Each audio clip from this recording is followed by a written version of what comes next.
ایک ICC event کا میلہ جاری ہے، لیکن پاکستان کا سفر اس میں اپنے اختتام کو پہنچا۔ 5 دن کے اندر اندر مقامی ٹیم، دفاعی چیمپئن ٹیم 5 دن کے اندر اندر باہر ہو جاتی ہے۔ ٹیم میں خبریں آ رہی ہیں کہ کوئی سرد جنگ ہے، کپتانی کی لڑائی چل رہی ہے، اب اس فساد کے پیچھے کون ہے۔ ہم نے صرف ایک مدعا یہاں پر اٹھانا ہے کہ اس سب کا ذمہ دار کون ہے، اور ذمہ داروں کو کٹہرے میں لانا پڑے گا۔ تم جیتو یا ہارو، ہمیں تم سے پیار، اس کو سائڈ پر کر کے تم جیتو تو پیار، ہارو تو احتساب، کس کس کا احتساب ہونا چاہیے اس پہ بات کریں گے، اور آخر پر بات کریں گے کہ 2001 میں کرکٹ کٹ نہ ہونے والی افغانستان ٹیم 2025 میں کرکٹ کے بانی انگلینڈ کو ہرا دیتی ہے۔ ان تمام تر موضوعات پر بات کرنے کے لیے میں ہوں آپ کا ہوسٹ احمد حسیب، اور میرے ساتھ موجود ہے دا ڈیشنگ اینکر لقمان علی۔ لقمان صاحب کیسے ہیں آپ؟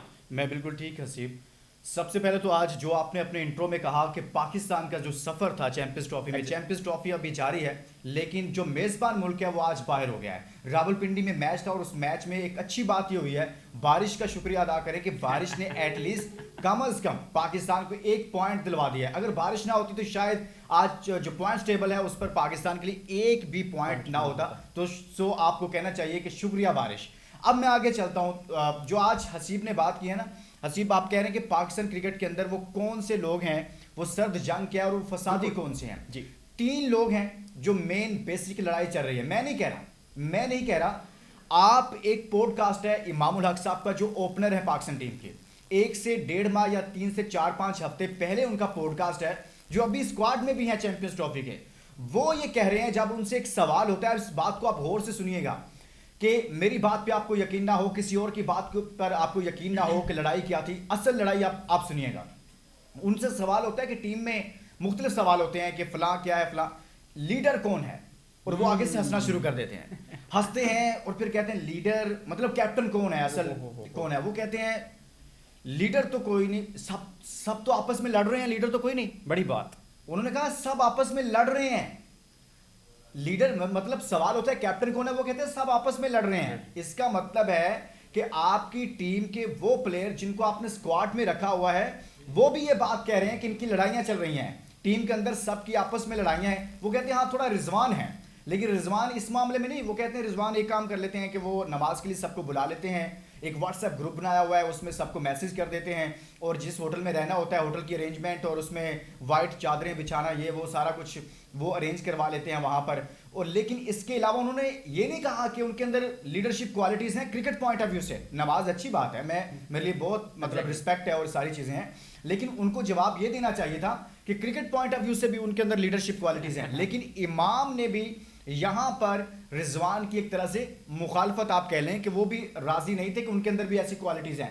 سو آپ کے اندر اس میں حسیب جو لڑائی تھی، جی وہ ہی بھائی جان آپ کی کیپٹن کی لڑائی تھی، کس میں تھی یہ بھی بتا دیں۔ یہ بھی بتا دیتے ہیں۔ اصل لڑائی اس وقت سے شروع ہوئی ہے کہ جب آپ نے بابر اعظم کو ہٹایا، اور بابر اعظم کو ہٹانے کے بعد شاہین افریدی کو بنایا، اور شاہین افریدی کو 1 ماہ کے بعد چینج کر دیا، پھر دوبارہ سے بابر کو بنایا، تو وہ لڑائی جو نیچے تھی، جو کم تھی، اس کا گراف اوپر کو چلا گیا، وہ بڑھتے بڑھتے بڑھ گئی۔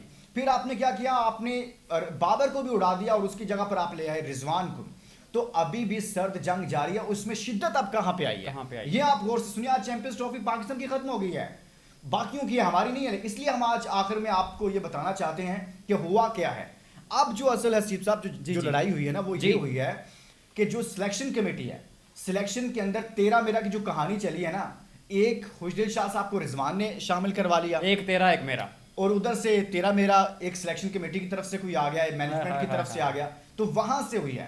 اس وقت پاکستان کے اندر ایک نیریٹو حسیب صاحب بنانے کی کوشش کی جا رہی ہے، وہ یہ ہے، کہا یہ جا رہا ہے کہ جی پاکستان کرکٹ ٹیم میں چیئرمین صاحب نے تو کہا تھا، سلیکشن کمیٹی نے چینج نہیں کیا، یہ ایک نئی چیز آ گئی ہے۔ اور ایک اور نئے بھی آئے ہیں، وہ کہتے ہیں رضوان صاحب بھی کہہ رہے تھے چینج کریں، لیکن ان کی بھی نہیں مانی گئی۔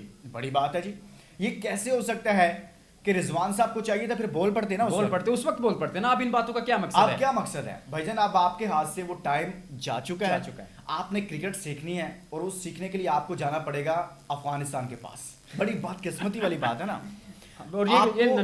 آپ کو جی میں ایک بات کہنا چاہ رہا ہوں کہ آپ نعرے الاپ رہے ہیں کہ افغانستان کو ہم نے کرکٹ سکھائی، لقمان صاحب آپ تو کہہ رہے ہیں کہ افغانستان سے سیکھیں۔ بالکل، میں اس لیے کہہ رہا ہوں آپ نے ان سے سیکھنا کیا ہے بھائی جان؟ ان کے پاس گراؤنڈز نہیں ہیں، آپ کے پاس گراؤنڈز ہیں، یعنی کہ بغیر گراؤنڈز کے اگر وہ دنیا کی بہترین ٹیموں میں شمار ہو سکتے ہیں۔ آپ جس T20 ورلڈ کپ میں پہلے راؤنڈ میں باہر ہوتے ہیں وہ اس کا سیمی فائنل کھیلتے ہیں 2023 کے ورلڈ کپ میں آپ باہر ہوتے ہیں وہ اس ٹورنامنٹ میں بڑی سی بڑی ٹیموں کو ہراتے ہیں، ایون پاکستان کو بھی ہرا دیتے ہیں اس میں. بالکل. تو ان کے پاس نہ گراؤنڈ آپ کے جیسے، نہ ان کی کرکٹ اکیڈمی آپ جیسی، نہ ان کی 50-50 لاکھ فیسیں ہیں، نہ ان کے بورڈ کے پاس اربوں روپے ہیں. اس کے باوجود وہ دنیا کی بہترین ٹیموں کو ہراتی ہے. آپ ایک پیشن ہے ان کے پاس، وہ آپ لے لیں، یونٹی ہے، وہ آپ ان سے کائنڈلی لے لیں. آپ کے اندر اتحاد نہیں ہے، آپ کے اندر لڑائیاں ہیں، اور یہ آپ نے ان سے سیکھنا ہے کہ اپنے ملک کے لیے لڑتے کیسے ہیں، کم ریسورسز میں کیسے. آپ تو بلیک میل کر لیتے ہیں نا اپنے بورڈ کو کہ ہمیں سینٹرل کانٹریکٹ دیں، پھر ہم نے اتنے پیسے بڑھائیں تب ہم نے کھیلنا. کیا تھا نا ذکا اشرف صاحب کو، تو وہ نہیں کرتے، وہ اپنے ملک کے لیے کھیلتے ہیں. تو یہ ہے بھائی جان اصل معاملہ جو آپ نے افغانستان سے بھی سیکھنا ہے. لقمان صاحب، آپ نے بڑی بات کی کہ ٹیم میں سر جنگ چل رہی ہے، کپتانی کی لڑائی ہے.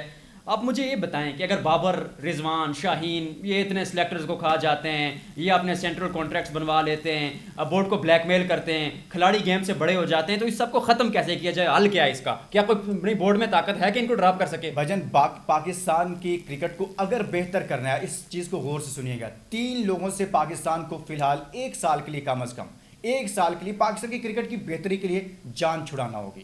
نمبر 1 محمد رضوان، نمبر 2 بابر اعظم، نمبر 3 شاہین شاہ افریدی. ان تینوں کو آپ بٹھائیں باہر، ان کو دیں ریسٹ، انہیں کہیں کہ آپ بہت بڑے سپر سٹار ہیں، آپ کے آگے ہاتھ جوڑتے ہیں، آپ ہمارے لیے پاکستان کے بہت بڑے نام ہیں، آپ انضمام سے بھی بڑے ہیں، آپ شعیب اختر سے بھی بڑے ہیں، آپ محمد یوسف سے بھی بڑے ہیں، آپ سب سے بڑے ہیں، لیکن آپ کائنڈلی 1 سال کے ہمیں دے دیں. بس ان سے 1 سال لیں. جیسے سب لوگ کہہ رہے ہیں نا کہ آپ نئے لڑکوں پر ٹرسٹ کریں، ان کو آپ ٹیم میں شامل کریں.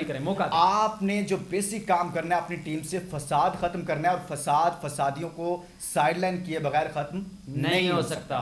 آپ نے سب سے پہلے پاکستان کی کرکٹ کو اگر بہتر کرنا ہے تو کم از کم ان 3 لوگوں کے لیے، میرے لیے بھی بڑے محترم ہیں، یہ سپر سٹارز ہیں، یہ ہیرو ہیں ہمارے، لیکن ان سے کہنا ہے کہ بھائی تھوڑا سا ٹائم آپ یہاں پہ بیٹھ جائیں اور ہمیں تھوڑا سا ٹائم دے دیں، پھر ہم دیکھتے ہیں کیا کرنا ہے، پھر نئے لڑکوں کو موقع دیں. اور میں تو کہتا ہوں کہ اگر 1 سال آپ لگاتار ہارتے بھی ہیں نا، پھر بھی انہی کے ساتھ کیری کیا جائے. اتنے بڑے سپر سٹار کے ساتھ اگر آپ 7 ایونٹس ہار جاتے ہیں، آئی سی سی کے بڑے ایونٹس آپ ہار سکتے ہیں، پہلے راؤنڈ میں باہر ہو سکتے ہیں. تو ینگ لڑکوں کو جب آپ کھلائیں گے، میرے ذہن میں، آپ کے ذہن میں، حسیب کو اور پورے پاکستان کو یہ ہوگا یار نئے لڑکے ہیں. آپ نے 2003 کے بعد بھی تو پاکستان کو ایک نئی ٹیم دی تھی نا، یعنی کہ بہت سارے فریش فیسز آئے جن کو آپ نے پھر موقع دیا، بڑے لمبے عرصے تک وہ کھیلتے رہے. یعنی کہ ایک دم سے ٹیم سے وقار یونس چلے گئے، ایک دم سے وسیم اکرم چلے گئے، اور اسی طرح سے سعید انور اس ٹیم سے نکل گئے، پھر سکلین مشتاق چلے گئے. تو اس کے بعد بھی تو آپ نے ٹیم بنائی نا، لڑکے آپ کو مل گئے تھے. تو اب بھی آپ کو تھوڑا سا آؤٹ آف باکس جا کر سوچنا ہے. لقمان صاحب 10 سال ہو گیا آپ کو اس فیلڈ میں، بڑے بڑے کھلاڑیوں سے، چیف سلیکٹر سے آپ نے انٹرویو کیا، آپ ملے ان سے. یہ سلیکشن کمیٹی کا کیا سین ہے؟ ہر سال اس کو ہٹا دیا جاتا ہے، ہر سال اس کو اکھاڑ دیا جاتا ہے. کیا سلیکشن کمیٹی کا اثر اور رسوخ ہوتا ہے زیادہ، یا پھر کپتان؟ یہ مطلب معاملہ کیا؟ میرے جیسا جو نیا بندہ سوچتا ہے کہ یار ٹیم آ رہی ہے، سلیکشن کمیٹی کو ہٹا دیں. لقمان صاحب بتائیں گے کہ یہ اصل میں ذمہ دار کون ہے؟ پورا سسٹم کیا، مسئلہ کیا چل رہا ہے؟ اصل میں سلیکشن کمیٹی ایک ایسی جاب ہے کہ کہہ لیں کہ پلیئرز جو ہوتے ہیں نا، ان کے فینز ہوتے ہیں، فین کلب ہوتا ہے. آج کل کے پلیئرز میں تو پی آر کمپنیاں بھی رکھی ہوئی ہیں. آپ اس پلیئر کو ذرا سا ہاتھ لگائیں گے، تھوڑا سا انگلی اٹھائیں گے نا، وہ آپ کو پڑ جائیں گے، شروع ہو جائیں گے آپ کے خلاف. ٹھیک ہے، تو جو بورڈ کا چیئرمین ہوتا ہے وہ ذرا مضبوط ہوتا ہے، سیاسی بیک گراؤنڈ ہوتا ہے، یا کوئی بھی ان کے بیک پر ہوتا ہے. تو سب سے جو آسان قربانی کا بکرا آپ کو ملتا ہے نا، وہ سلیکشن کمیٹی ملتی ہے. یہی وجہ ہے کہ پچھلے 5 سے 6 سالوں میں آپ نے کوئی 25-26 سلیکٹرز بدل دیے ہیں. Exactly. Selection committee chief selector سمیت ان کے ممبران سمیت کوئی 25-26 بنتے ہیں، وہ چینج ہو گئے ہیں. پلیئرز وہی ہیں، آپ کے سپر سٹارز وہی ہیں، آپ کے بالرز وہی ہیں، اور چیئرمین بھی آپ کے ساتھ میں چینج ہوتے رہے. لیکن میں کہتا ہوں کہ سب سے پہلے کام کیا جاتا ہے، سلیکشن کمیٹی کو اڑا دو. اس میں بھی غلطی ہے سلیکشن کمیٹی کی، لیکن بھائی وہ اکیلے تو ذمہ دار نہیں نا. ہم کہتے ہیں احتساب شروع ہو، جیسے راشد لطیف نے کہا، ٹاپ سے ہو، نیچے سے نہیں، اوپر سے. اس میں آپ کے چیئرمین پی سی بی بھی آتے ہیں؟ بالکل آتے ہیں. چیئرمین پی سی بی صاحب کا، آپ بہت سارے لوگ کہہ رہے ہیں جی ان کا کام اسٹیڈیم بنانا تھا، گراؤنڈ بنانا تھا، تو پھر آپ کمشنر لاہور سے بنوا لیتے. آپ نے ان کو کیوں لگایا؟ آپ کے پاس اتنی بیوروکریسی تھی، اتنے لوگ تھے، آپ کسی سے بھی اسٹیڈیم بنوا سکتے تھے. انہوں نے بنا لیا، ان کو سلام پیش کریں، سلوٹ کریں. یعنی کہ جب آپ یہ آرگومنٹ کرتے ہیں نا کہ ان کا کام صرف اسٹیڈیم بنانا تھا، اٹس مینس آپ اس بات کو تسلیم کر رہے ہیں کہ کرکٹ سے ان کا کوئی لینا دینا نہیں ہے، مان رہے ہیں آپ خود. لیکن آپ لگاتے ہیں ان کو چیئرمین پی سی بی ہیں. چیئرمین پی سی بی کوئی بلڈنگ کنٹرول اتھارٹی نہیں ہے، کوئی کنسٹرکشن کی کوئی کمپنی نہیں ہے, کوئی ایسی کمپنی نہیں ہے کہ جس کا کام یہ ہے کہ بھائی ہاؤسنگ سوسائٹیاں بنانی ہے, کوئی کنسٹرکشن کا صرف کام کرنا ہے. چیئرمین کرکٹ بورڈ لفظ کرکٹ آتا ہے اس میں, تو اس میں آپ کی کرکٹ جو آپ نے میدان میں پرفارم کرنا ہے اس کا بھی آپ جواب دیں اور اس کا بھی احتساب ہونا چاہیے. ایگزیکٹلی آپ کا کام صرف سڑکیں بنانا, بلڈنگ بنانا, اسٹیڈیم بنانا نہیں ہے, بلکہ ٹیم بنانا بھی تھا. ٹیم کو بنانا آپ بھول گئے. آج کی ویڈیو میں فی الحال اتنا ہی. آج کے اس ویلاگ میں لقمان صاحب سے ہم نے بات کی کہ ٹیم میں کیا چل رہا ہے. آئی ہوپ کہ آپ کو یہ ویڈیو پسند آئی ہوگی. اب آپ کو کیا لگتا ہے کامنٹ سیکشن میں ضرور بتائیے گا. آپ سے ملاقات ہوگی اگلے ویلاگ میں.